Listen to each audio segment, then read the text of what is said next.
Representing the 15 to 23 foot class in the center console category, the Sea Born LX21 has an overall length of 20 feet 6 inches, a beam of 8 feet 6 inches, and a max horsepower rating of 200. Designed for a big boat feel in a small boat package, she has a draft of 13 inches, a dead rise of 18 degrees, a dry weight of 2,100 pounds, and a fuel capacity of 68 gallons. Now, let's hear more from our hosts, Dave East and Rick Riles. We're aboard the Sea Born LX21, and this is the smallest boat in their LX family of center consoles, but it certainly doesn't ride like a small boat. It's got a sharp V entry, and with that big bow flare, this boat can hold its own in that rough stuff offshore. You saw that for yourself this morning. Absolutely, You know yes. what this boat is? I got it for this boat. What's that? This boat's fun, David. Okay, it has gorgeous yacht-like lines. It doesn't look like a 21-foot boat. It looks like a shorter 35-foot boat, and it's just plain fun.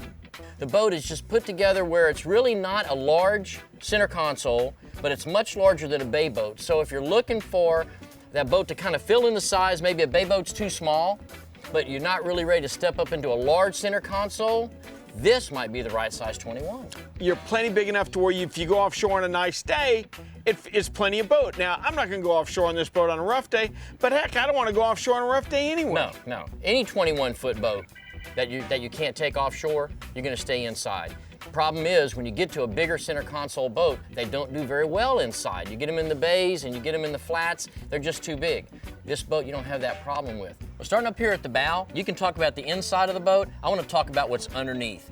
This boat has a really nice sharp entry, but it's got a lot of bow flare. And you saw when we went out that inlet this morning, this boat throws the water to the side. It stayed nice and dry. Never once did I have any fear of stuffing the bow because of the flare just won't allow it to happen. Buddy, I gotta tell you, it looked like Deadliest Catch with you rolling out of that inlet this morning. That was really special watching it break all the way across the inlet, but the boat ate it up. I understand how impressed you are with the underside of the boat, but you know what? They put a lot of function into this bow. Sure, it's a very nice place to sit, very nice place to lay back, but all you gotta do is pop these headrests, pop these cushions, two insulated fish boxes under here. It'd take both of them to hold my catch. Yours, maybe not so much. But you can store life jackets and stuff on one side and do your fishing the other. They maximize their space up here. You have additional seating here in the front of the console. This is also insulated. We used it as a cooler today, but this can also be plumbed as a live well. So you have the ability to put 3 live wells on this boat if you want. So in other words, if you're fishing off of the bow, you can get your bait here. You don't have to run all the way to the back. So it's everything that you would need up here without being too much. As we move back to the console, there's something I want to talk about here because the way they've designed this console is something that we don't see on a lot of boats that we've tested in Best Boat. Let me show you what I'm talking about. Okay, this is what I'm talking about with the ergonomics of this console, and this is not an understatement. This is something that's really hard for a boat builder to achieve.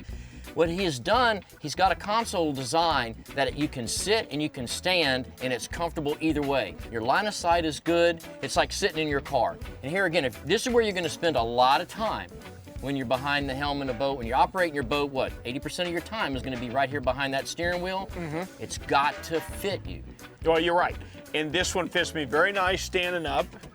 And it also, because of this footrest for me is in a perfect location. I've still got my line of sight over the bow, and I'm very, very comfortable.